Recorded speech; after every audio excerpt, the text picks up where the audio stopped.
evening. We're delighted to have you all here today. My name is Elizabeth Kronk-Warner, and it is my honor to serve as Dean of the S.J. Quinney College of Law. And it is a special honor today to welcome you to the annual Jefferson v. Fordham debate. Before Professor Ronnell Anderson-Jones introduces our distinguished speakers, the resolution, and the format for today's debate, I wanted to thank Professor Cliff Roski and the Programs Committee and Miriam Lovin. Where's Miriam? She's probably outside. She is the woman behind logistics and setting this all up, so we're very happy and appreciative of all the great work that she has done. I also want to thank the rest of our events team for everything they've done to put this event together, and of course to our esteemed guest debaters who came here today to be with us. For those of you who have been to this debate or know the history of the law school, Jefferson Fordham was one of the 20th century's outstanding leaders in legal education. A prolific author and dedicated servant to the public interest, he joined the S.J. Quinney College of Law as a professor in 1972, and in 1974 he became a distinguished university professor after serving as dean of the University of Pennsylvania Law School. Professor Fordham was a champion of individual rights and racial equality. He combined keen intelligence with integrity, a fierce commitment to justice with kindness and elegance. Chief Justice Earl Warren called Professor Fordham, quote, one of the more courageous, forward-looking, and effective forces for justice in our day. Chief Judge Charles Clark once said that Professor Fordham was, quote, composed of the core of Vermont granite enclosed in a covering of Southern charm. With the generosity of Professor Fordham's family, friends, and the college's journals, the College of Law established the debate in 1985 to engage audiences in legal topics of great public interest, including such things as the war on terror, healthcare, climate change, and many other controversies of our day. In keeping with the tradition of the Fordham debate, our topic is profoundly important to us all. Further, our cast is extraordinary, as we are joined today by two national experts on this topic. And both are to be introduced and moderated by our very own star, Professor Ronnell Anderson-Jones. Jefferson Fordham would be pleased and proud of today's event. So I now turn the program over to Professor Anderson-Jones, who will introduce the debate, our panelists, and its format. Thank you so much for joining us. Thank you.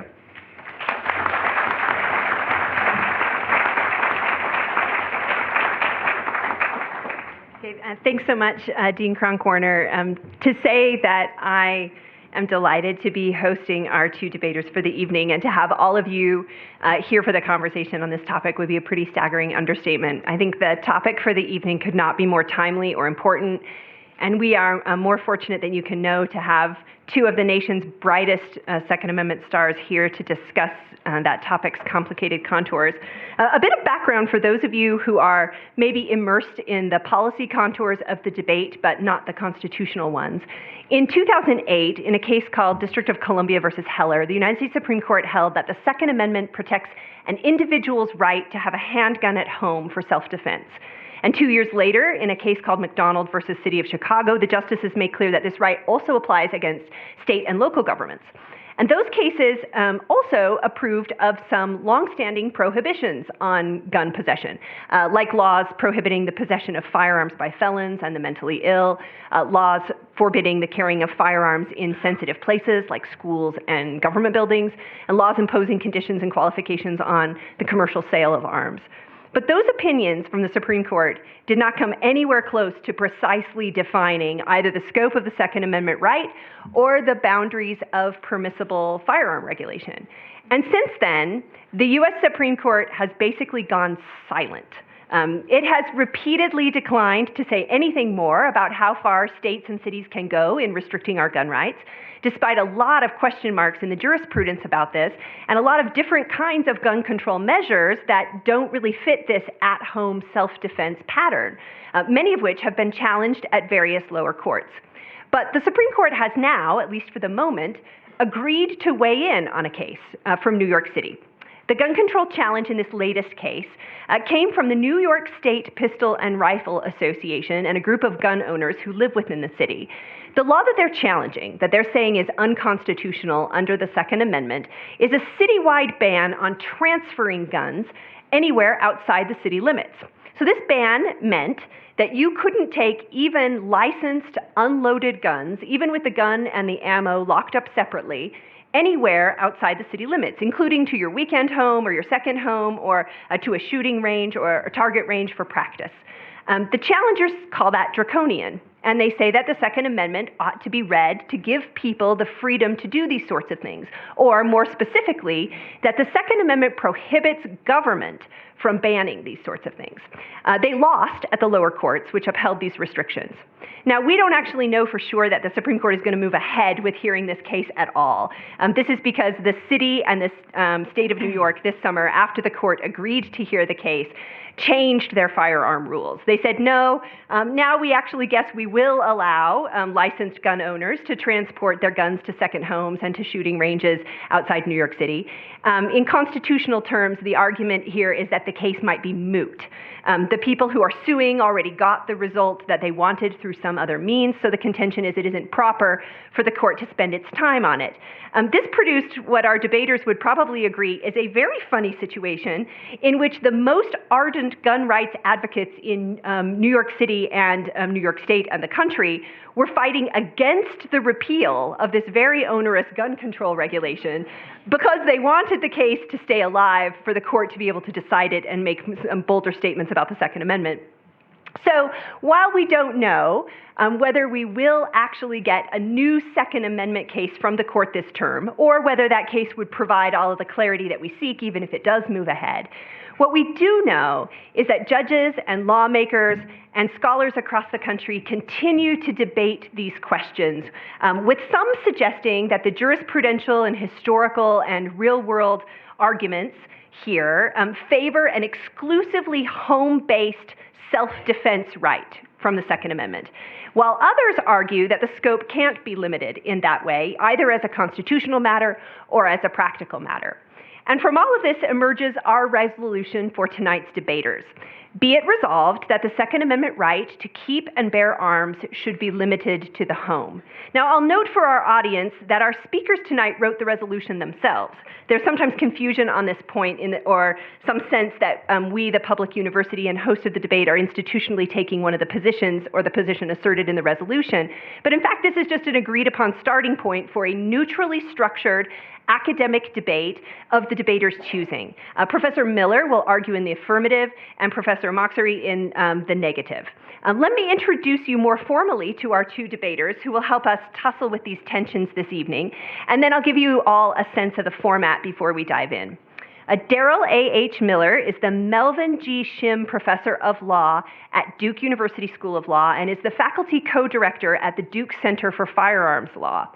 His scholarship on the Second Amendment has been published in leading law reviews, such as the Yale Law Journal, the University of Chicago Law Review, and the Columbia Law Review, and it has been cited by the Supreme Court of the United States Courts of Appeals, the United States District Courts, and in congressional testimony and legal briefs.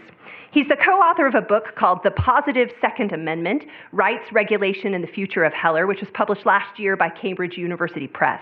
Professor Miller is a cum laude graduate of Harvard Law School, where he served as an editor of Harvard Law Review, and he is a graduate of Oxford University and Anderson University. Please join me in welcoming Professor Darrell Miller.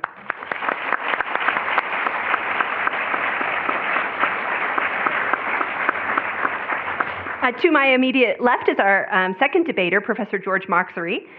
He is a professor of law at the University of Wyoming, where he's just moved just this year and found himself closer to us. He was previously a professor at Southern Illinois University School of Law and a visiting assistant professor at the University of Connecticut School of Law.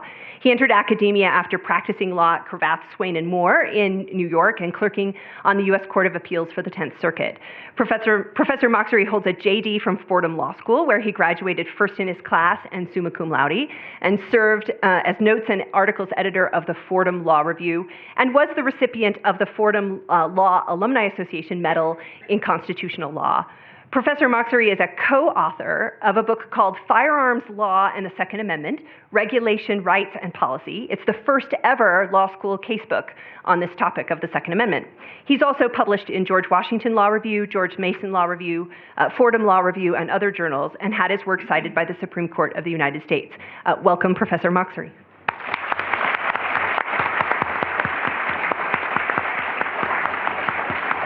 Our Fordham debates always follow a fixed formal debate format. Professor Miller will speak on his position in the affirmative for 15 minutes. Then Professor Moxery speaks in opposition for 15 minutes. Professor Miller then speaks for 5 minutes in rebuttal, and then Professor Moxery speaks for 5 minutes in surrebuttal. Finally, both debaters will have 5 minutes in which to make additional points and offer their concluding arguments. Our 36 now years of Fordham debates have been focused on creating community dialogue and conversation and learning, and in this spirit, we never score the debate and never declare a winner. And further in this spirit, we reserve approximately 30 minutes for you all to get involved for audience questions. Let me remind you all that we will be using the Slido app tonight to curate and organize your questions for the Q&A portion of the program. The information displayed here gives you all of the details. It's easy and it's efficient, and it has actually proven incredibly popular for audiences at past debates. So please feel free to visit this site on your mobile device. And if you've not done so at our previous events, it's super slick and quick to do. And you just enter in the event code to connect to our event. Once you've done so, you'll easily be able to add potential questions to the queue during the debate itself while it's going on, and also during the Q&A and the conversation after it concludes. Given the size of the audience, there will surely be many more questions than we can get to, but we will sort through them for the most relevant and the most popular questions so that we can get the very most of our time together, and so we can be sure that questions are directed to both of our debaters. Those of you who prefer not to use the app or who don't have a smartphone with you or other device are welcome. Raise your hand. There's Sam. There's Sam in the back. He's available right over there throughout the debate and is happy to enter into your question into the queue to make sure that your question gets submitted. With that, we turn our time to Professor Miller for his affirmative argument. Thank you very much. Thanks to the University of Utah, to the S.J. Quinney College of Law, that great introduction by Professor Jones, who I knew way back when in Columbus, and I'm glad to be able to share this stage with Professor Moxery, who we've been in these sort of debates and these events together many times. I'm really glad to have the opportunity to talk about this. And thanks to you for coming out to what I think is going to be a fairly spirited but hopefully constructive debate on the scope of the Second Amendment. This is a very difficult issue. I think we all agree that there's no easy answers, and it's always nice to have some sort of venue to have a civil discussion over difficult issues, and I'm glad to be a part of a program that does just that. So, as Professor Jones said, the resolution before us is, be it resolved that the Second Amendment right to keep and bear arms should be limited to the home. It's my task during the short time that I have to give an affirmative position on this resolution. So today in 2008, today after the 2008 decision, District of Columbia versus Heller, the Second Amendment guarantees to all law-abiding adult citizens a right to have an operable handgun in the home for purposes of self-defense. This was a monumental and important case, one that vindicated the beliefs of many people about what the Second Amendment meant. And I want to make it clear from the outset that I am not here to dispute Heller's core conclusion that the right to keep and bear arms for self-defense applies to adult law-abiding citizens in the home. I take that as a given. The law is clear. That's the law of the land, and it's not going anywhere. Instead, I want to argue that there is insufficient reasons to extend that core holding of Heller as a Second Amendment constitutional matter. It seems to me that extending Heller is not warranted as a matter of prudentialism, it's not warranted as a matter of federalism, and it's not warranted as a matter of originalism. So first, as a matter of prudentialism, It seems to me that extending the Second Amendment right beyond Heller seems unnecessary and unwise. It's unnecessary because there is not a single state in the United States now that categorically forbids a person to carry a firearm outside the home for personal purposes like self-defense. Every state, including the District of Columbia, has some mechanism for public carry. Now, some of the states permit public carry through construction of their own state constitutional rights to keep and bear arms. Some do it through affirmative legislation. The vast majority of states either have no licensing requirement at all or have a shall issue system which has very, very little to no discretion on the part of the governing agency, and only a very few have what are known as may issue laws, which grant the governing agency some discretion. But I want to restate that no state categorically forbids a person from public carry in all cases for purposes like self-defense. So it appears to me that extending Heller to protect the right to carry firearms is simply not justified because every state already allows it. Politics has delivered to the people what they want with respect to the right to public carry. It seems to me that it is unwise because the Supreme Court has some limited resources with respect to its credibility. In the words of the late Justice Antonin Scalia, the court is, quote, a select, patrician, highly unrepresentative body. It is composed of 9 individuals with degrees from only 3 law schools. Now, Justice Ginsburg actually spent half the time at Harvard, so 2.5 might be actually more accurate. So as John Hart Ely wrote many years ago, the primary justification for the Supreme Court to get into the business of gainsaying majority sentiment, these 9 elites saying to the people, no, we don't think that's a good idea, is when they are protecting discrete and insular minorities who never can win in the political branches, or where they are protecting the mechanisms of politics itself. Now, if the last 10 years has shown us anything, it's that gun rights are far from unprotected in the political sphere. 12 of the worst mass shootings in American history have occurred since Heller. And there's not been any significant federal legislation in that decade.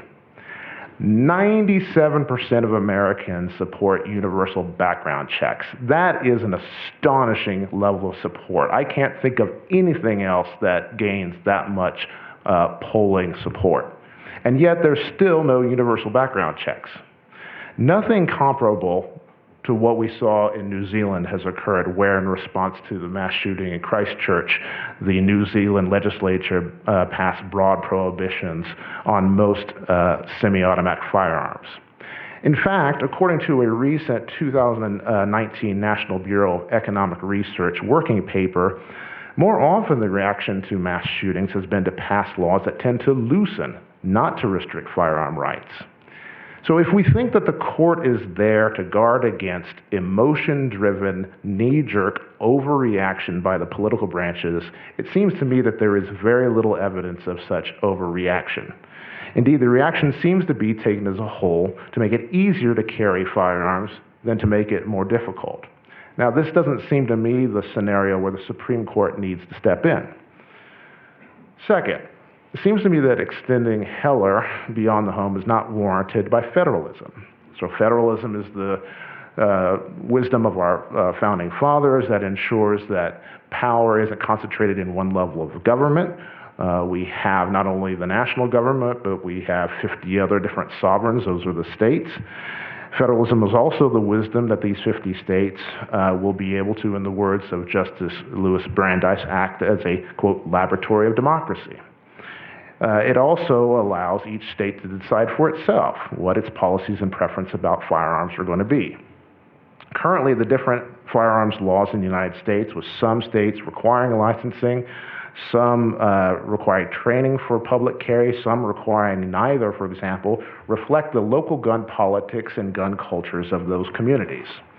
If the Supreme Court were to get involved and select one standard, it would impose it on every state in the nation. which may be more restrictive than desired in a state like Idaho, but less restrictive than desired in a state like Massachusetts. There's no reason that the culture and practices of New York City with respect to firearms have to be the model for the right in Montana, and there's no reason that Montana's practices and culture with regard to firearms have to be those of New York City. As I'll say in a moment, if there's anything that's been true about the history of gun regulation is that this one-size-fits-all approach is not and has never been the model for firearms regulation in the United States, and there's no cause for it to be now. Justice Alito, I think, supports this view. So in his opinion in McDonald versus City of Chicago, as Professor Jones said, the court did incorporate the Second Amendment to apply to the states, but the opinion also said, and this is a quote, "State and local experimentation with reasonable firearm regulations will continue under the Second Amendment." Finally, extending Heller beyond the home is not warranted as a matter of originalism. Originalism, as applied by Justice Scalia in District of Columbia versus Heller, is generally thought of as a historical task. Now, importantly, Heller did not ask how James Madison or Thomas Jefferson or any of the convention goers in 1787 or 1791 what they intended or how they expected the Second Amendment to be applied. That is what's sometimes referred among the academics as old originalism.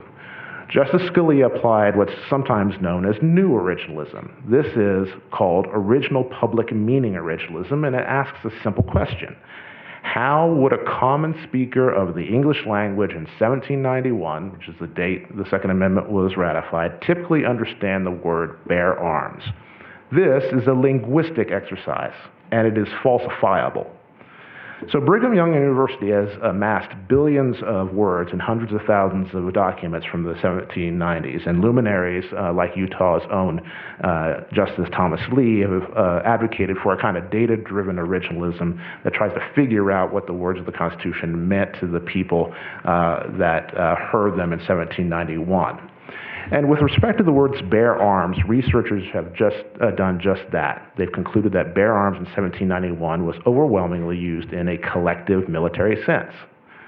For example, linguist Dennis Barron examined approximately 900 uses of the words bear arms in this BYU database and found only 7 that were ambiguous or non-military.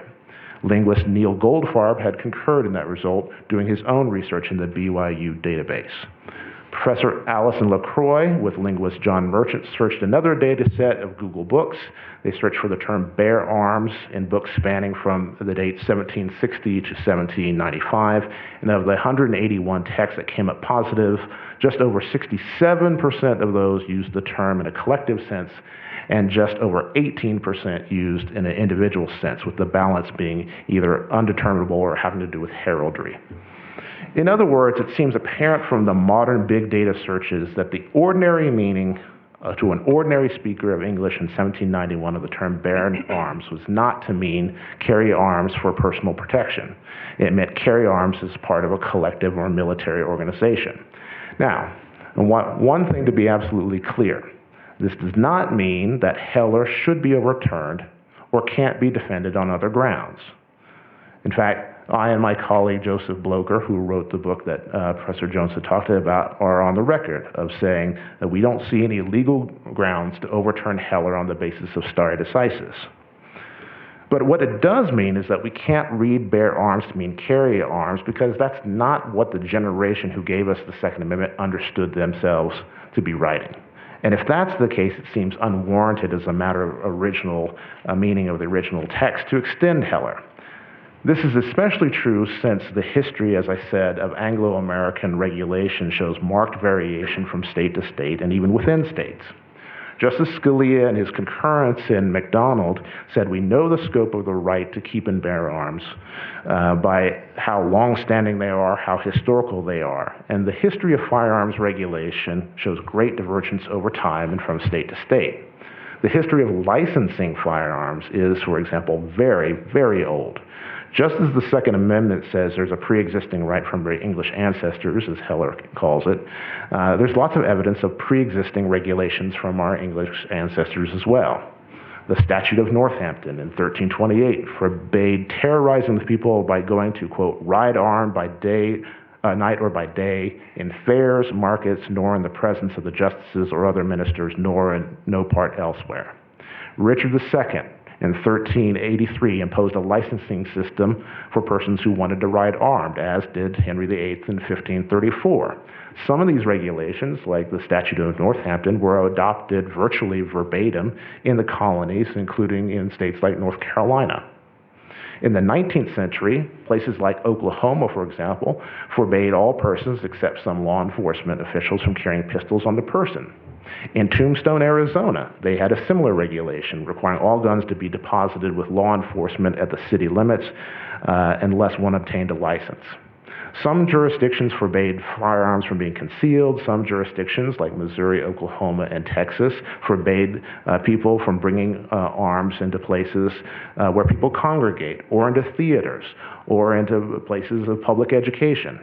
So even if the court were to extend Heller beyond the home, it would inevitably have to decide what kind of licensing regime is constitutional and what kind of places firearms cannot be taken. That would put it in the arbitrary position of stating that Tombstone, Arizona's law is unconstitutional, but the licensing regime of Georgia, which actually required firearms to be taken into churches in 1770, is constitutional.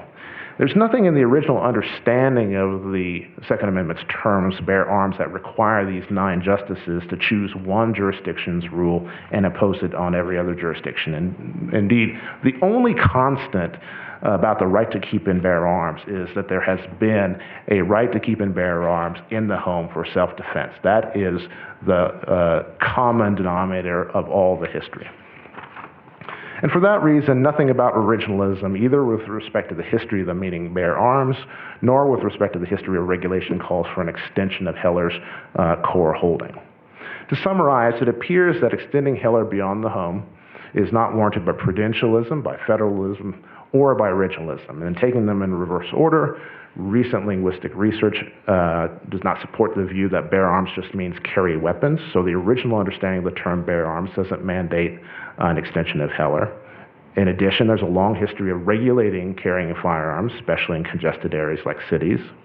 Imposing a one-size-fits-all without some clear requirement of the original text or history would offend our commitment to federalism and the ability of each state to craft its own gun policies in accordance with the gun cultures of those states.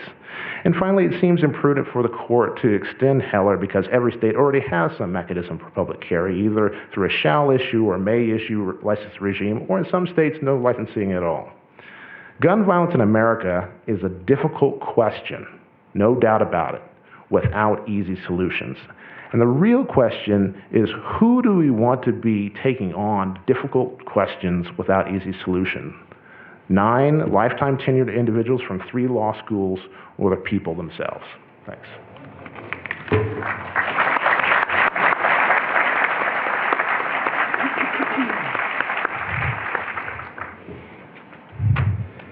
So I'd like to thank everyone involved in organizing this event. Professor Anderson Jones. Is this working? Now it is, right? Or maybe it always has been, but I couldn't tell.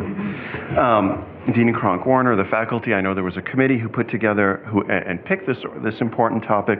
I even have a former student who honors me here with his presence today. And really this most excellent law school for allowing me to oppose the motion that the Second Amendment right to keep and bear arms should be limited to the home. Our founders, and by that I mean the founding fathers and the founding sons who drafted and got past the Reconstruction Amendments, found a personal right to armed self-defense important enough that they embedded it into the Constitution. As Judge Posner recognized, that right, quote, is as important outside the home as inside. Some years ago I was teaching and I had a student who came to me one day just when I was in my office, and he was really distraught. He was clearly in bad shape. And he told me that his wife had left him. She's seeking a divorce. And he saw her a couple of days before, and she was showing. And so we talked for a while, and obviously I consoled him as best I could and so on. A few days, he was in my class, one of my classes. He came in a few days later into the class, and he was wearing a hammer. He was wearing carpenter jeans, and on one of the loops on those jeans, there was a hammer hanging from it. And my first thought was, oh my goodness, it's a hammer, this is a classroom, it's a school, all this, right? I need to worry. And then I realized that, it's difficult to imagine that any rule about hammers, not being able to wear one openly, not being allowed to wear one concealed, not being allowed to have a hammer at all in your backpack, wouldn't stop a student who wants to come to my class and hammer people from coming to my class and hammering people. So, in other words, bans on public firearm carriage are ostensibly attempts to prevent already prohibited conduct. So we already have laws against murder, assault, making threats, hammering people, and so on. And often enhanced penalties for doing it with a firearm. I realize you can't maybe you can hammer someone with a firearm. So it's difficult to imagine that someone who's undeterred by the sanction for these crimes would be deterred by a public possession ban with a tiny chance of detection. Firearms have traditional, lawful, and legitimate public uses, preventing crime, self-defense, hunting, and they have positive values associated with them, civic duty, personal responsibility, for example. The D.C. Court of Appeals recognized this when in 2012, it struck down a D.C. ordinance that made it a felony to be present in a motor vehicle knowing that it contained a firearm. It wrote that the U.S. has a, quote, long tradition of widespread lawful gun ownership, and that, quote, individuals may not see anything wrong in the presence of a gun. So, to give you a roadmap here, first I'll talk about the practical aspects of this. I'll talk about the ability of concealed carry permit holders effectively to use their firearms defensively, and then I'll address some arguments against concealed carry. I'll leave a discussion of the legal aspects of this for one of the later segments that I have. So we know that concealed carry holders are extraordinarily law-abiding. Somewhere between 1 in 10,000 and 1 in 6,000 permits are revoked because the permit holder committed some misdeed. By the numbers, they're as law-abiding as the police are. I suspect that means they're more law-abiding because concealed carry license holders don't benefit from the professional courtesy as a matter of course when they encounter police. They're capable of accurately using their weapons both to ward off and fight off attackers, again, as effectively as police. And that is not a knock on law enforcement, by any means. Law enforcement arrives at a situation, the folks who arrive have very little information. They arrive when something awful is happening, there's chaos, and they do their best to stop it in the best way they can. I worked with my sheriff locally when I lived in Illinois, and I went to an active assailant training given by my sheriff and the local police department. And they told us that despite their having gotten more training, we should expect everyone else, including attackers, to have a higher hit rate than they do. A CDC commission study shows that gun-using crime victims experience substantially lower injury and property loss rates than unarmed ones. Defending with a firearm reduces the probability of injury in assaults and robberies by 49% and 46%, respectively. Public attacks, including active assailant situations, active assailant situations are active shootings and other ones that are, these sort of mass attacks without firearms, are ones where there's relatively good data. These are situations where an armed citizen can make an especially big difference. So most of these events end quickly, and even when they don't, police still have difficulty effectively engaging the perpetrators.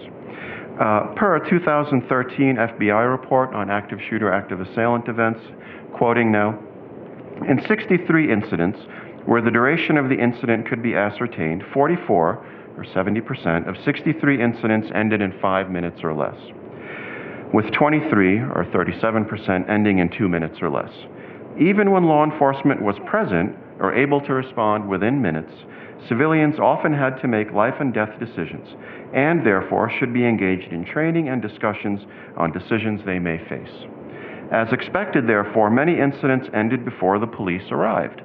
Of the total 160 incidents, at least 107, or 67%, ended before police arrived and could engage the shooter, either because a citizen intervened, the shooter fled, or the shooter committed suicide or was killed by someone at the scene. Police rarely arrive in fewer than 5 minutes in response to priority 1 calls. But even when law enforcement does arrive in time, they're often powerless to help because they don't know either the shooter's identity or where in the building to find him. In one example recounted by a police captain turned security consultant, first responders didn't know whether the assailant was among those fleeing the scene. When they entered the building and learned from panicked employees where the shooter was seen, they couldn't get reliable directions to the room. Then they needed key cards, which they didn't have to get access to the room. It took more than 2 hours in a robot shield before police could begin processing the scene. Employees, on the other hand, were present when the shooting began. They were the targets, and they knew precisely who the shooter was. So these dynamics suggest that victim firearm use against an assailant is likely to be more effective and safer for third parties than law enforcement intervention. Indeed, when concealed carry license holders are around during an active assailant event, they're quite good at stopping them. Of the 33 incidents from 2000 to 2017 where an armed citizen intervened, the assailant was stopped 25 or 76% of the time. 25 times or 76%. Loss of life was reduced in another 6 instances or 18% of them. So that's a 94% success rate in reducing the carnage. I looked personally at a 2016 to 17 FBI report, 2018 report on active shooter incidents in 16 and 17. Citizens attempted to stop 10 of them, quoting, "In 8 of these incidents, 1 or more citizens safely and successfully acted to end the shooting. 6 of the 10 incidents involved concealed carry holders." Quoting again, "In 4 of those incidents, citizens possessing valid firearms permits successfully stopped the shooter. In 1 incident, a citizen possessing a valid firearms permit exchanged gunfire with the shooter, causing the shooter to flee to another scene and continue shooting. And in 1, the citizen was wounded before he could fire at the shooter." So that's either a 67 or 83% success rate, depending on how you count the shooter who fled. The report concluded by saying that, quote, "Armed and unarmed citizens engaged the shooter in 10 incidents. They safely and successfully ended the shootings in 8 of those incidents. Their selfless actions likely saved many lives. The enhanced threat posed by active shooters and the swiftness with which active shooter incidents unfold support the importance of preparation by law enforcement officers and citizens alike." So a law-abiding individual, then, is in an advantaged position to know what his or her specific danger is, yet the application fees for permits can be onerous, and the process, especially in may-issue jurisdictions, can take very long, and in most may-issue jurisdictions, only connected people get licenses. On the one hand, many, truckers are a very large group, it seems, are forced to choose between staying unprotected and being subject to severe criminal sanction. On the other hand, you have things like the example of the rock band Aerosmith. Apparently, the members of Aerosmith went and got their New York City concealed carry licenses during the day. That evening, they got tickets to the Aerosmith concert at Madison Square Garden. Apparently, limousines also picked up the issuing officers to take them there. That's one example. It's all brought into focus when the staunchest advocates for ever more gun control, like Senator Feinstein, get concealed carry permits, or who move about with armed security details, like Senators Schumer and Boxer, or New York City's Mayor Michael Bloomberg. Bans on public firearm possession, in other words, don't apply equally. A corollary is that in these jurisdictions, in these may-issue jurisdictions, what's turned into a government-granted privilege to effectively defend oneself in public also doesn't apply equally.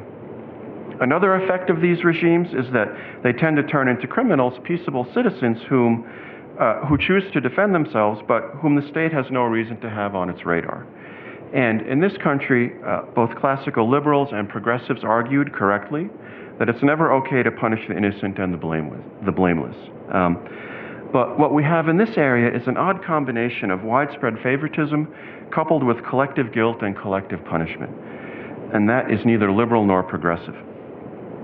So, some general observations before I go into some of the sort of the thought experiments about arguments against public carry. The widespread issuance of concealed carry licenses, some 17 million in the nation, hasn't endangered public safety in the larger society in other ways, at rodeos, malls and supermarkets, movie theaters, what have you. Concealed carry holders can respond to an immediate threat immediately, minimizing harm. Murderers often select targets because of the absence of armed defenders. And just giving one example out of a number that I have here, the Aurora Theater murderer selected in his words, a gun-free theater, which forbade licensed handgun carry by its patrons. He had chosen not to attack an airport because of, quote, substantial security. So some specific concerns. There will be accidents. So using campus carry, where we also have quite good data, as an example, this hasn't been the case here in Utah. Since 1995, every public school teacher with a carry license has been allowed to carry at school when teaching. In those 24 years, there's only been one instance of concern. A teacher put a pistol onto a toilet paper roll and it fell, discharging it, and it hit the toilet. Last I checked, there's never been an attack at a Utah school. I know of 7 accidental discharges and no assaults, homicides, or suicides at the 842, by my last count, universities on which carry is allowed. Of these 7 accidental discharges, every single gun involved in it was unholstered. 2 resulted in the individual shooting themselves in the leg, and in 2 instances, someone was grazed. Another concern, a bystander might be hit by the untrained carrier. We already talked about the greater accuracy rate among license holders and the difficulty that police have in dealing with these situations. By definition, they're not going to be there when it happens, right? There's the argument that civilians rarely stop mass shootings. So excluded from the main study supporting this claim are shootings stopped before they become mass shootings, per the study's admission. So it's potentially any deadly attack, not just an attempt at mass killing, that matters. And when you include the figures, the numbers become very large. We can, I don't have time really to talk about the number of defensive gun uses, and there's lots to say about that. But the number is big. Whatever the number, we can disagree whether it's 6 or 7 figures, number of defensive gun uses, but it's large. The bit of truth in this claim that civilians rarely stop mass shootings stems from there not being many concealed carry holders around, or at least intervening when a mass shooting happens. And that's disappointing. I would hope that more and more people continue to take their civic duties seriously. But recall the data showing that concealed carry holders are good at stopping active assailant events when they do intervene. Another objection, we can't identify those likely to misuse a firearm. This idea that one organization put out this list of concealed carry killers. So, as we've discussed, the existing systems for screening potential lawful carriers are exceedingly good, extraordinarily good. As for the notion that concealed carry holders are sort of latent killers, there are many flaws with the list. It double counts, it counts suicides of the permit holder only, and so on. But forget all that. Take the list as true. Assume it's accurate. It illustrates the law-abidingness of concealed carry holders. The roughly 5% of Americans with concealed carry licenses would, according to the list, be committing a disproportionately low 0.2% of homicides. Many law enforcement officers who opposed concealed carry now say that their concerns were misguided. And again, I've got a list. I'll just read you one quote from a law enforcement officer. All the horror stories I thought would come to pass didn't happen. I think it's worked out well, and that says good things about the citizens who have permits. Thank you very much.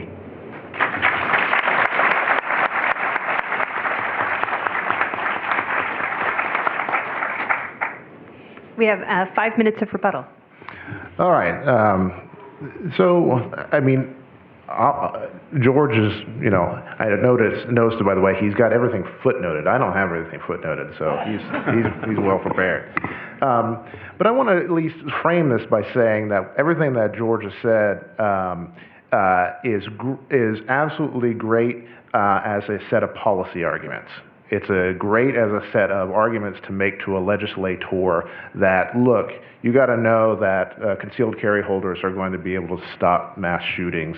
You ought to loosen the requirements. You ought to permit people to carry guns on campus and so forth. It's not really necessarily a legal argument, because that might be true now, but it might not be true 20 years from now. It might be true for Utah. It might not be true for somewhere like Miami. So what he's provided is very useful, but it seems like it'd be useful for a set of debates to happen in a legislature, not through the very narrow lens of one person suing one other person in federal court to be decided forever as a matter of constitutional law by 9 justices of the Supreme Court. The other thing I might say is the proposition that I think that George is saying is what's often called the more guns, less crime thesis. This is John Lott's work. Again, that might be true, but I'm not sure that the Supreme Court of the United States is the right audience for it. And it's not entirely clear that more guns equal less crime. So he has cited some material. There's an empirical study from the Journal of Empirical Studies that showed where you have weak permitting regulations, you have 13 to 15% higher than predicted crime than in laws where those laws haven't been passed. A 2017 study in the American Journal of Public Health showed that states with weak permitting systems had an 11% higher rate of homicide compared to places with stronger permit regulations. So this is not to say that that's true and his isn't true.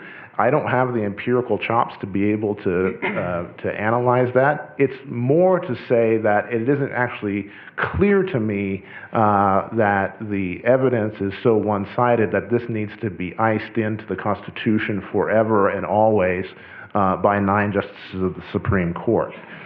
On the issue about training, I think that what George said it may be true.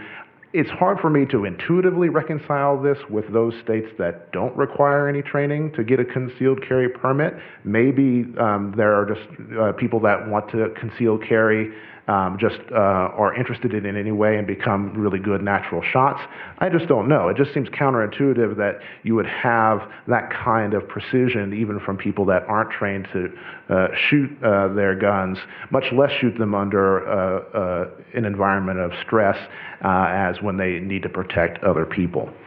The other issue that he had raised, I think, is an interesting one, which is the sort of the gun-free zones question. The Heller itself says that there are places like schools and government buildings where guns can be forbidden, and that's been upheld many, many times in places like the parking lot of the Capitol building to schools. The logic of the gun-free zone area, at least as I understand it, would be that there should be no sensitive places doctrine. That's what the court says. You can keep guns out of sensitive places.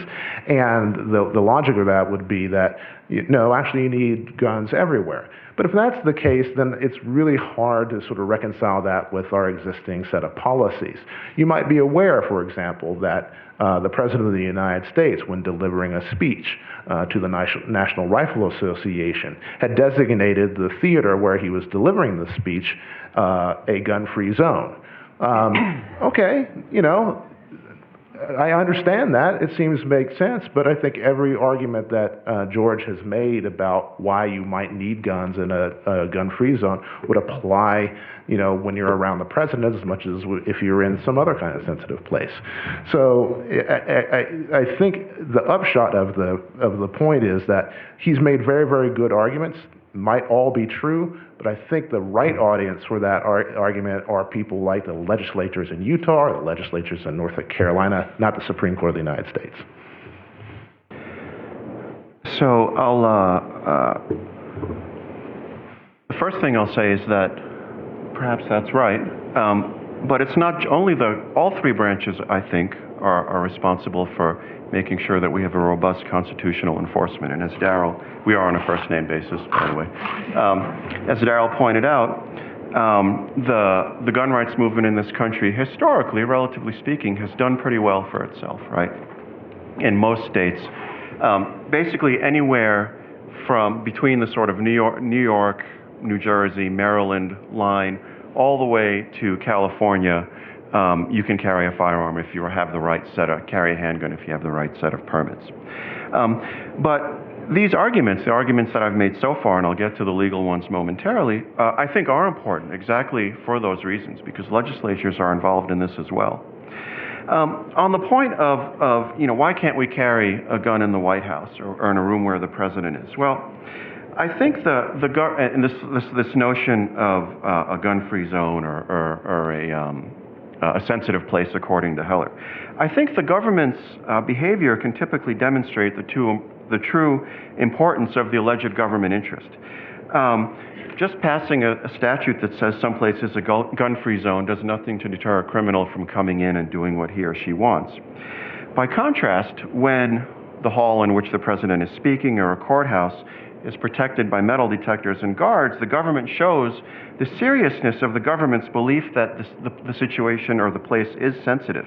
And actually, by the way, that's what Colorado law requires. So screening and armed guards reduce the burden that's inflicted by citizens on a locational arms ban, right? So disarmed, a citizen in a sensitive place can't defend him or herself. But where there are metal detectors, the citizens are assured that the criminals can't bring in guns. And when armed guards are present, the government takes the responsibility for having armed force on hand in case the room is breached or someone tries to make an attack with arms, right? Real arms. But when the government provides no security at all, the government's behavior shows that the location's probably not sensitive. And the burden on the citizen is also quite a high one. So I'd like to sort of address the prudential federalism and arguments and then kind of roll into the originalism one if time allows, which I suspect it won't. The federalism is great for being a laboratory of democracy. But the purpose of a constitution is to prevent the laboratory of democracy from going after the rights of minorities, right? From insular minorities. It doesn't mean a one-size-fits-all solution, but it does mean that there's a ceiling on what the state can do, on how much regulation the state can inflict or can impose on others. So the people in the may-issue states do matter, and as I said, the people in those states, California, New York, and really all of the others, except for Connecticut's an exception, cannot get permits unless they're connected with somebody. And that's not okay. So on the one hand, it might delegitimize the Supreme Court if it took a case and imposed a solution onto the whole nation, and actually I don't disagree with that. But I think it would delegitimize the Supreme Court more if it didn't protect the minorities in those 7 or so may-issue states where individuals can't get firearms. So the answer then is that in those states, it shouldn't be left to hostile legislators. The judiciary is the anti-majoritarian branch. Its role is to rein in the legislature when the legislature goes too far. And these minority interests do deserve protection from popular will in those areas. We're talking, at least in the case of concealed carry, which is enough to satisfy a public arms right, about invisible conduct. We're talking about harmless, trustworthy individuals, and no legislature has any business banning it because it doesn't like the individuals practicing the right, or it finds the right distasteful, or if it knew about its practice. Some regulation is not improper. Open versus concealed carry, requiring a course, etc. are fine. But a ban on the harmless exercise of a right, as I described, is not okay. I've also noticed that legislative deference always seems to be raised by one group when it doesn't want a court to stop a legislature from making less free some other group that the one group dislikes. And right, this comes up all the time. Anyone here who's gone to law school sees how that sort of goes with the dissents, right? And especially when the disfavored group is engaging in some act that it disapproves of. Perhaps I'll leave Please stop. There you are. I'm done. Okay, we now have 5 minutes for each of the debaters to make their concluding remarks.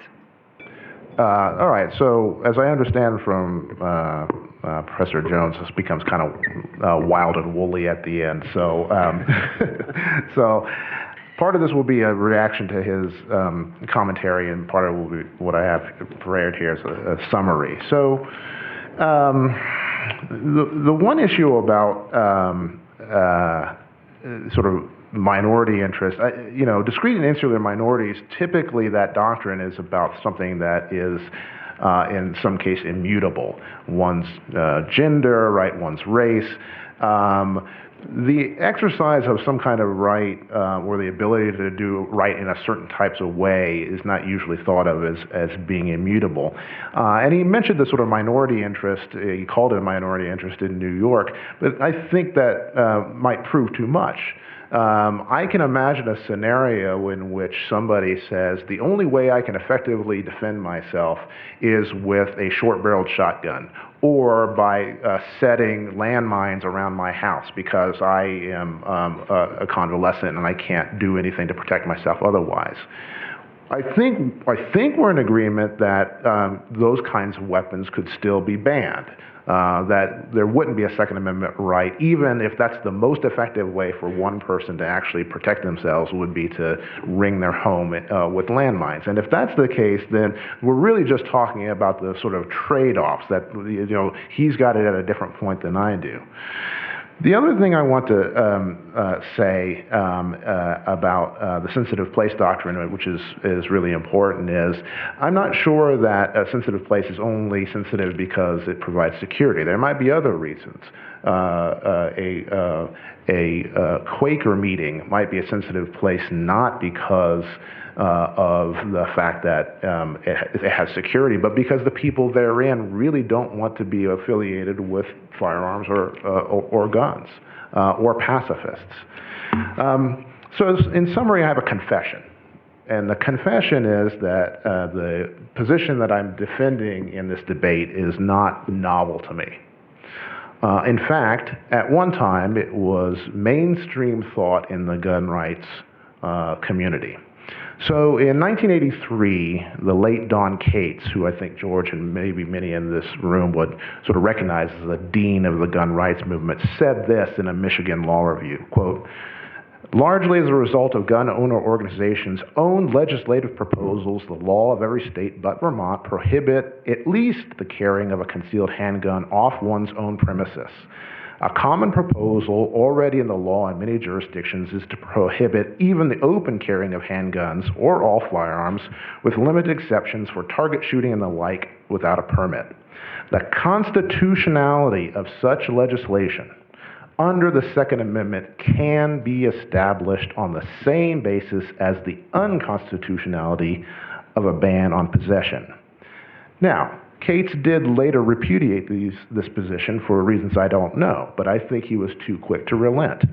The notion that because of risks to others, because of conflicting evidence about the history of gun regulation, because of the conflicting evidence about whether more guns equal less crime, because the people should not be shut out of a decision-making of such an important issue of public policy. For these reasons, I think that the core holding of Heller should be retained, but shouldn't be extended.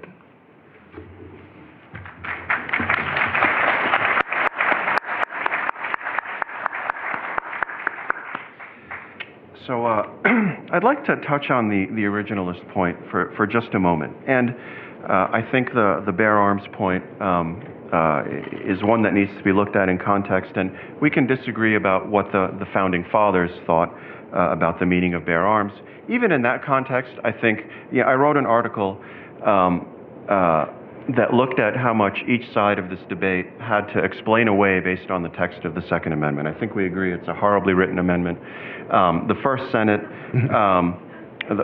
Senate butchered the much more understandable version that came out of the House and went into the Constitution.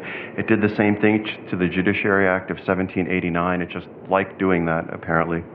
But if we look at what the founding sons have to say, the founders of those who drafted the 14th Amendment, and their intention to incorporate the arms-bearing right into against the states, I think it becomes clear that whether or not the founders were looking at some sort of military context, the founding fathers, the founding sons were thinking of personal self-defense. You've got 19th century congressional bills, statements, public statements by the media relating to Bleeding Kansas, abolition, civil rights in the South, the Reconstruction Amendments, the Civil Rights Acts, and the Freedmen's Bureau bills, all supporting an individual personal right to bear arms, and many, many, many of those in public. But one objection might be that these referred to keeping and bearing arms generally rather than public arms bearing. That's correct. They all very clearly referred to individual self-defense.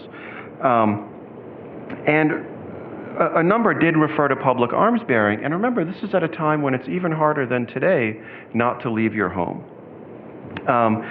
There's a mass of 19th century cases saying that some form of public carry had to be allowed. So either concealed or open carry. Some uphold very bizarre restrictions.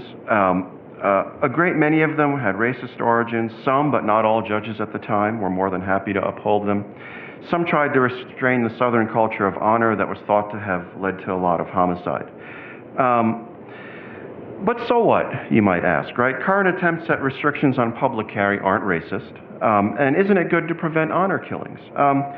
Sure, but I've argued elsewhere that current restrictions on public carry are attempts to disarm a disfavored group, peaceable gun owners, and Darrell and I have vehemently disagreed, but very politely on this fact a number of times before. It's probably my least favorite article, right, of his.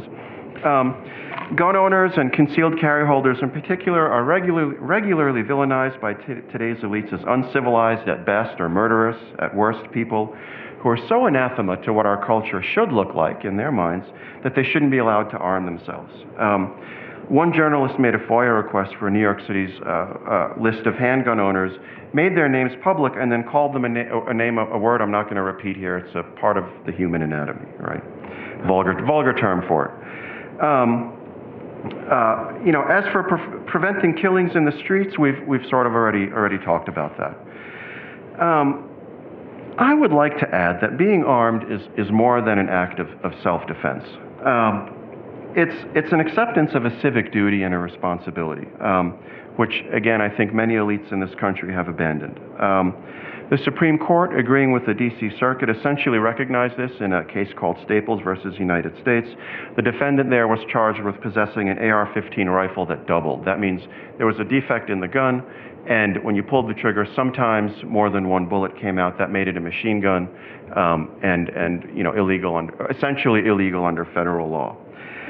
The court held that AR-15s, which constitute the most commonly owned style of rifle, aren't of that, quote, quasi-suspect character that would make it acceptable to dispense with a mens rea requirement for the statute. It said that, quote, an item is dangerous does not necessarily suggest that it is not also entirely innocent. Professor Miller and I spoke about how, given that this was Utah, we could actually carry at this debate, right? I didn't check bags, so I couldn't have brought a firearm with me, but it occurred to me that if I, sort of wanted to make a point, I could have brought a holster, right, and kind of showed it to you in all this.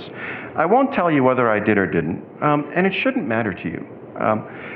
I won't ask what medicines are in your pocket, what your search history is on your phone, whether you're carrying birth control, and so on. The state, as a matter of constitutional law, has no obligation to protect anyone in particular. We don't abandon our right to self-defense. We shouldn't have to subject ourselves to plenary government discretion with respect to our safety when we leave our homes.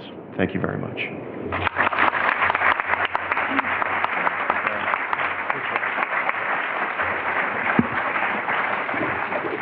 Okay, thanks so much to both of our guests for a vigorous and engaging debate.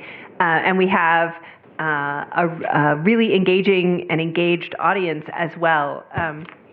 Using the Slido app, I can see sort of at a glance the sorts of things that the most people are interested in and some themes that exist here. And so I want to direct the first question to Professor Miller.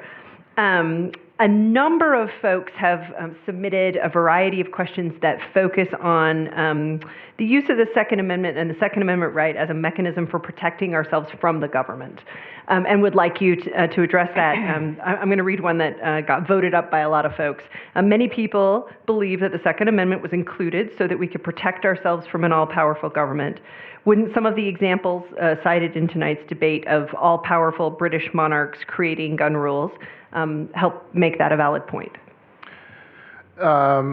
It could, but I mean, it's a sort of schizophrenic aspect of our of originalism, or at least the way we think about constitutional rights. The premise is that constitutional rights came to us sort of as part of the English legacy, including the Declaration of Right, which is cited in Heller, which has nothing to do with the American Revolution. It has everything to do with the Glorious Revolution in the 1680s in Britain. So, yeah, it's a little paradoxical that. I mean, to take the point head on, though, I'm not sure that why public carry, as opposed to just a right to have a gun at home, doesn't already act as that kind of check, if that's what the motivating concern is. B, I don't know how you administer a right to basically replace your government. That's the way I think about it is it's like the event horizon of politics. Once you've sort of now submitted your case to nature and nature's God, you're out of law and you're just in the state of nature. So I'm not sure how you would administer it. And as George knows, I wrote a piece that specifically addressed this. So George alluded to the fact that the 14th Amendment might be relevant to how we think about gun rights, and I certainly agree that the 14th Amendment made it more personal. It's easier to talk about it in a 14th Amendment lens about freedmen protecting themselves from the depredations of unreconstructed Southern militias and the Klan than it is to talk about, Thomas Jefferson trying to defend himself from burglars.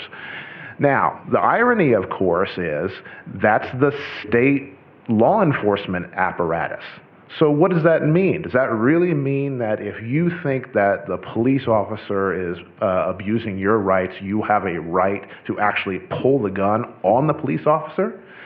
That would throw out almost every single notion about the police protective nature of the Fourth Amendment right, of being able to pat down somebody to make sure that they don't have weapons. If we were really to take that seriously and administer that as law, as opposed to as this sort of event horizon of the state of nature, it would lead to sort of weird results like that. And so, where I land on it is, yeah, I mean, maybe that's what the Second Amendment's about. You have a right to have a gun in your home for self-protection that incidentally might be able to be used in case the government became oppressive, but I don't know how to administer it otherwise. The other weird thing would be, imagine that litigation. So I used to be a litigator. Imagine bringing in an expert who say, all right, how much firepower would an individual need to have to be able to defend themselves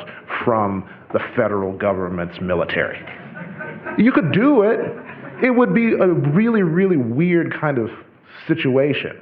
I'm not sure one that I would feel very comfortable sort of entertaining. I'm not sure a judge would feel interested in entertaining. And so I think it's better to sort of think of it as this sort of ancillary effect of what we might think of as the core, which is the right of self-defense against burglars and things. Do you have a response to that, or do we want to move to the ones that are directed at you? Well, this is my favorite topic, right? The tyranny control is my favorite topic, and again, one that Darrell and I just can't stop talking about. I would certainly recommend that article, Retail Rebellion, and you can tell us how the rest of it goes, right? Just put in his name in Retail Rebellion. Retail Rebellion and the Second Amendment, yeah. The second, there you go. And so I think it's a fantastic article. You should read it. And I think the sort of, when I think of that article, Darrell puts the tyranny into three categories: public protection against tyranny, perhaps, let's say, right? One is, at the one end, he says, I think we all agree, and we do, that if you are being raped by an agent of the government, or attacked or beaten to death or what have you, you have a right to defend yourself with deadly force. He says that, and I think in fact, I know we agree on that, right? On the other end is sort of the example like happened in Dallas a few years ago, where someone in the name of the Black Lives Matter movement shot 5 police officers from a sniper position. That's not okay. I completely agree with that as well. Where we disagree is this middle category. Can we arm ourselves in case an overbearing government somehow attacks us, right? And I think the answer is yes. I think that's exactly what the founding fathers and the founding sons were thinking about. And Darrell says no on that, and we're going to politely disagree forever, I think. So I think of tyranny in sort of 6 categories, 4 of which are relevant here.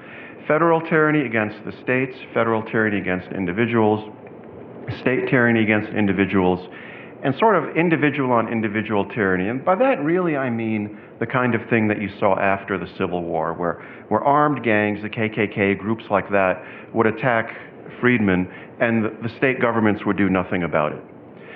So when it comes to defense against federal tyranny, certainly I think the AR-15 in the home is more effective than the 9mm on the hip, and there's no question there in my mind.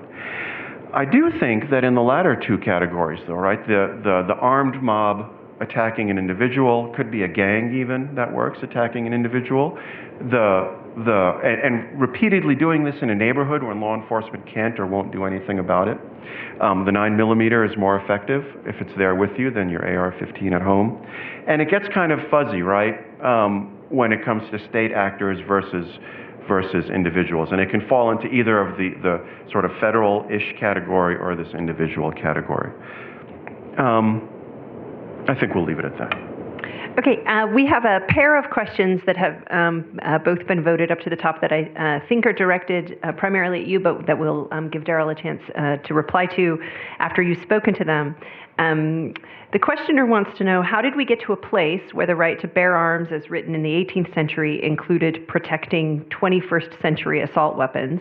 And as a companion question, what possible, quote, public use is served by allowing private ownership and use of an AR-15? Where do you draw the line on citizen ownership of military weaponry?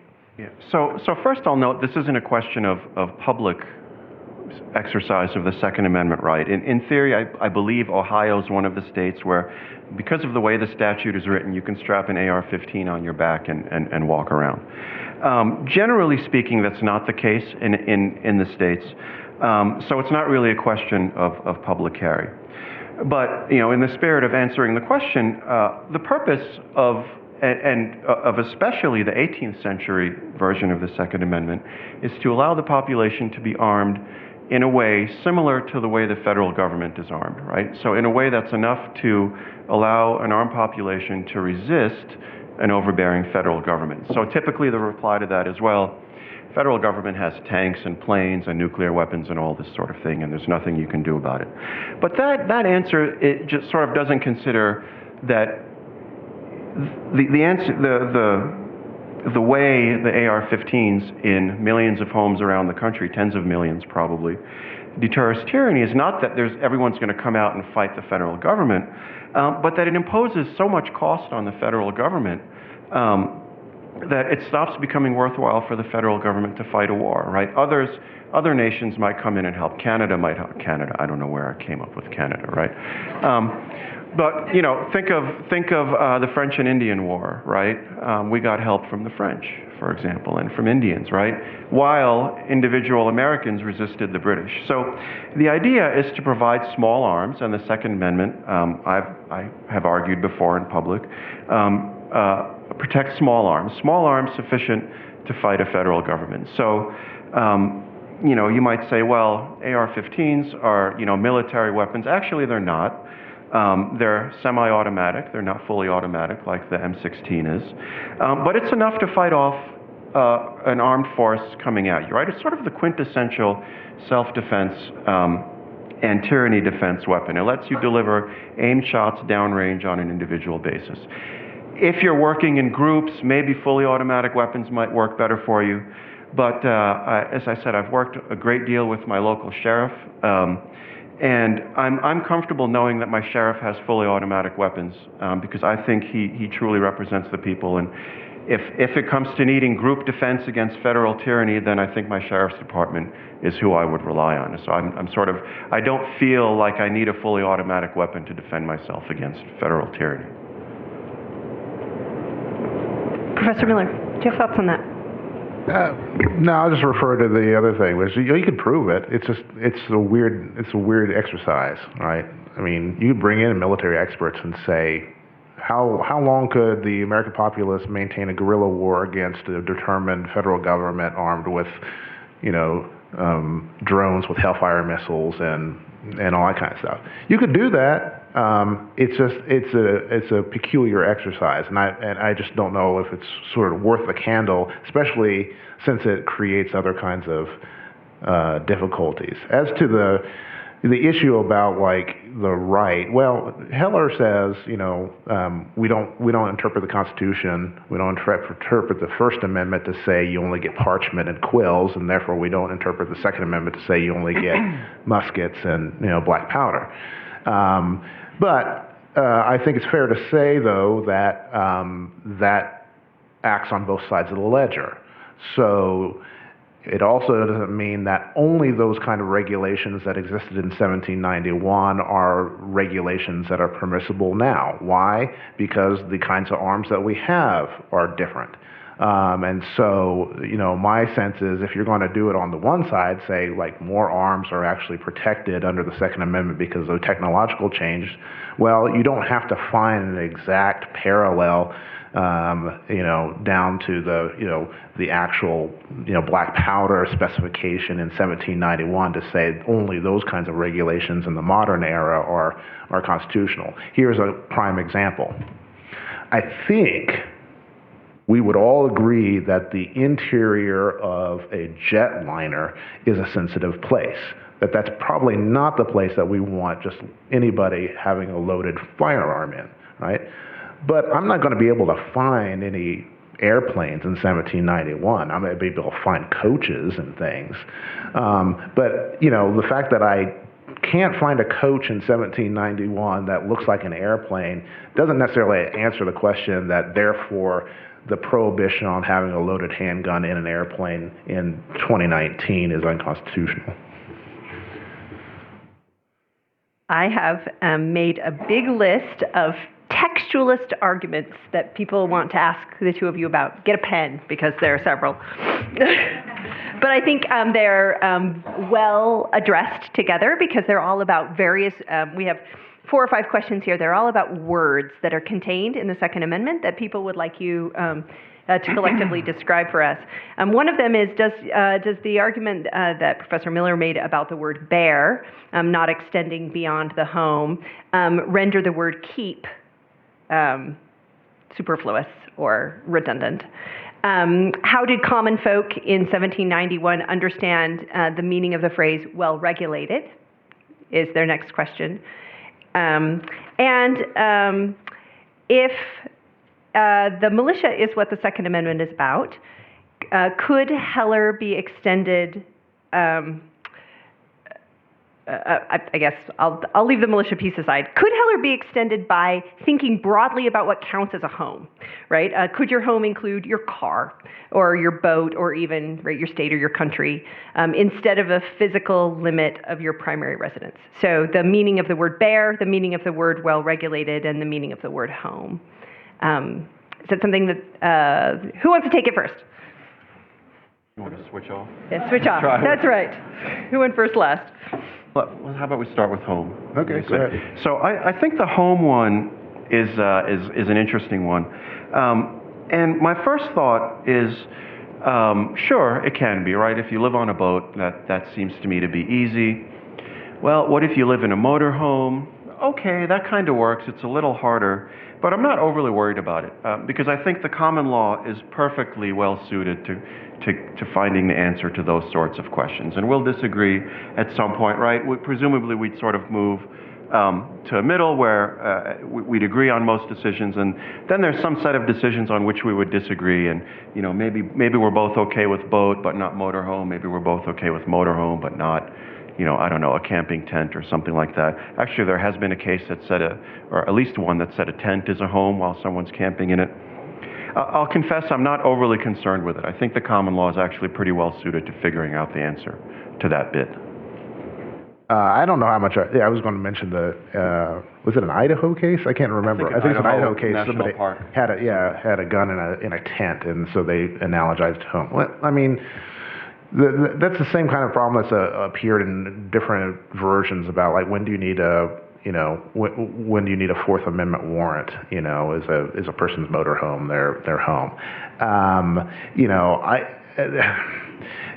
Yes, you can do that. At some point, your analogy runs out, right? If you're homeless and wherever you hang your hat is your home, that would be that's some kind of problem with the model. But I'm kind of with George on it. This is the stuff of common law decision making. At some point, you say it's that's not a home anymore. And the same thing goes, by the way, for arms, right? So this is a little bit off topic, but this is a paradox of arms. So when Heller says that arms just means weapons, they clearly don't mean that, right? Because there's lots of things that are weapons that are not protected by the Second Amendment. Anthrax is a weapon, right? But no one is around saying, I got a Second Amendment right to have a vial of anthrax. And so at some point, this sort of analogy runs out. As for keep, the other part of the late Don Cates's piece that I didn't read said, well, you have to think of these two things as different. You have a right to keep an arm. You have a right to bear it in a certain way, sort of free from government interference within the home, but outside the home because it creates effects on other people. It's a different dynamic. So bear doesn't mean the same thing in all places, as clearly it doesn't. Otherwise, we wouldn't have the sensitive places doctrine. Bear doesn't mean the same thing everywhere. And so that doesn't necessarily render keep redundant. It just means that you got to figure out what kind of bearing we're really talking about. And like I said, there's all kinds of reasons for stare decisis that I don't think that Heller is going to be overturned. We don't have to worry about that. But the question on the table and what I was charged to defend was, do we end up trying to leverage the word bear as meaning just to carry? And the linguistic evidence doesn't suggest that that's true. Yeah, I think that, so the word, again, the keep part, there's some 19th century decisions, right, among the first to interpret the Second Amendment, looked at it as separate from bearing. So there's a sense that it's a unitary phrase, and I think perhaps that's what some of the questioners were going for. If you look in statutes at large, you see that it's bear and keep arms, right? Not keep and bear. So this notion that this was one phrase that meant something, I think is false. I think Heller got that right. I think Heller also got keep right in saying that it means to own it, to sort of possess it in the home. Bear, maybe it means carry. I looked at a 1791 dictionary, which is about as on target as you can get. And that said, that defined it as carry. The linguistics that they're doing at that other law school south of here, and doing it very well, suggests otherwise. Again, I talked about the contextual things to look at. Ultimately, I've argued before, I don't think it really matters what bear is called. Whether bear means pointing a gun at somebody and thinking about or actually using it, as the case may be, or just carrying it, I don't think it really matters, because if I'm bearing arms in public, I'm presumably using my firearm in public, or at least I'm able to potentially use my firearm to protect myself. So this is one of those situations where, I don't think that you can pick one word in the amendment and say, well, that means X, therefore the rest of your argument kind of sinks. This is an incredibly nuanced topic. It's very poorly written. I've argued, why should I have to write an entire article on how much each side has to explain away about the amendment's bad construction, right, rather than what it actually means.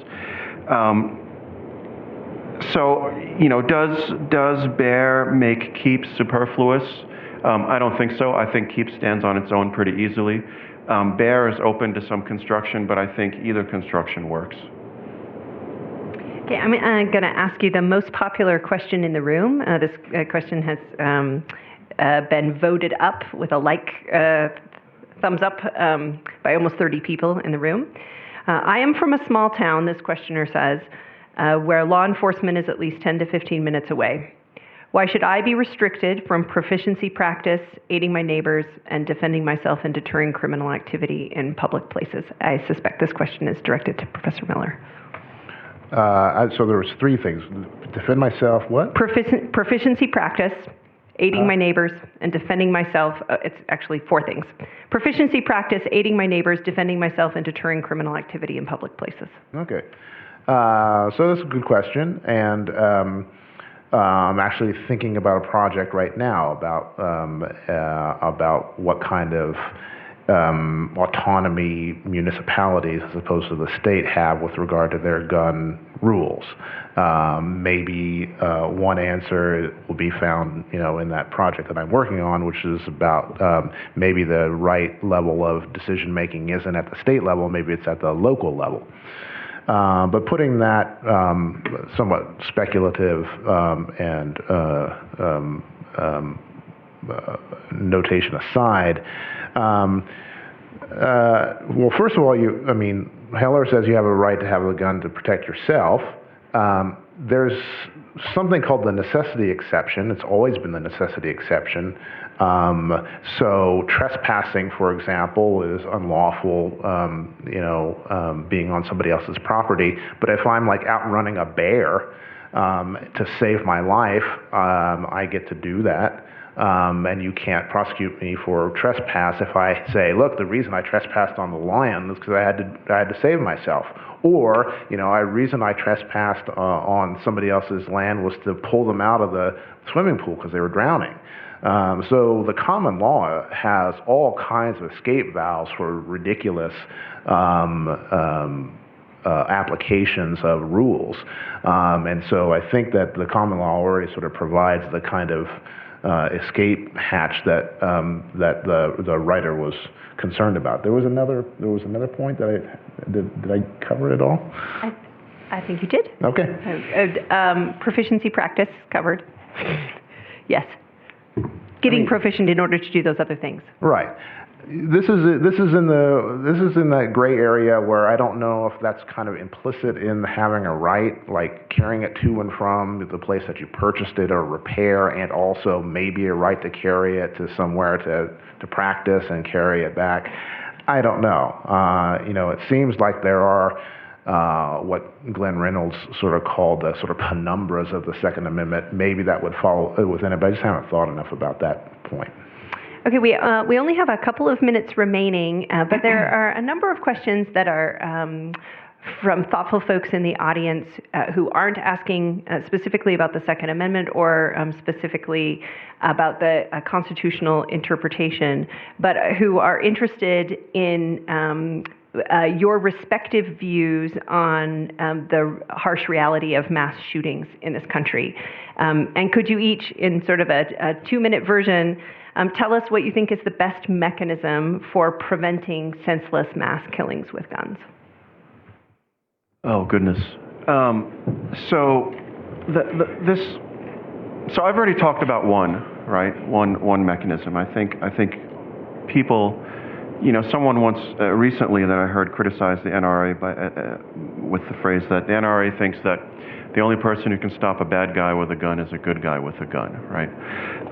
That's what Wayne LaPierre said, though. Oh, is that what he Yeah, said? that's what he literally fantastic. said. There you go. So there's no question that this person says that that's what the NRA thinks, right? So I disagree with this person and with Wayne LaPierre, right, in that case. I think a good guy with a gun is one way to stop a bad guy with a gun, right, in a mass shooting. I've described that I think that the good guys with guns can do that reasonably well if they're willing to take it upon themselves. But I think this is an extraordinarily difficult question. Things that I think might help are red flag laws. As long as sorry, I just thought I was in class for a second, right? I always bless my students if they sneeze. As long as they account for due process protections properly, right? So in Illinois, they can take away your guns for a month before you even have a hearing. That's not okay, right?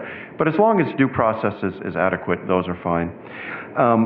This recent sort of bump in mass shootings started in the early 80s, very soon after the deinstitutionalization wave, which was this sort of perfect storm of the libertarians, the libertarian types, the ACLU types, and the small government types, not wanting to keep the mentally ill in institutions.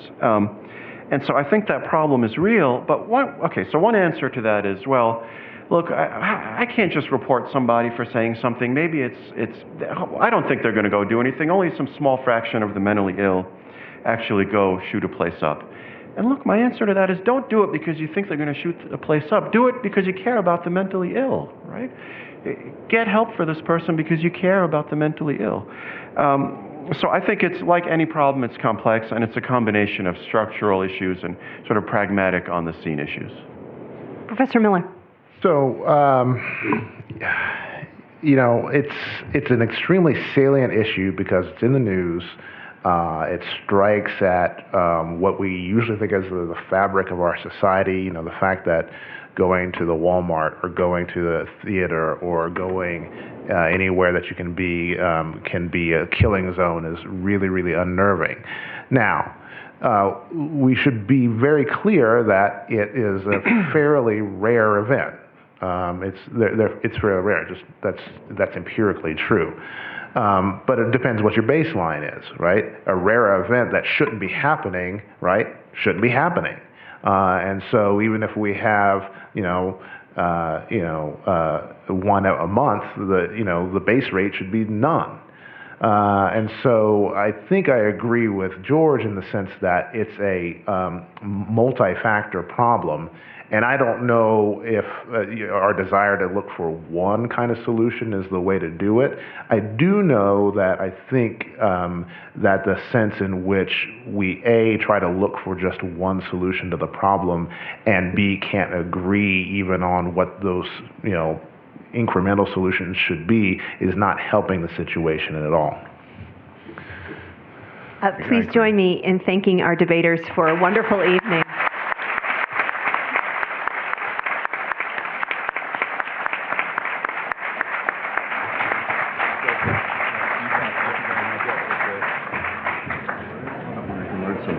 It's really good. Yeah. Thank you. Thanks so much for having us. Thank you very much.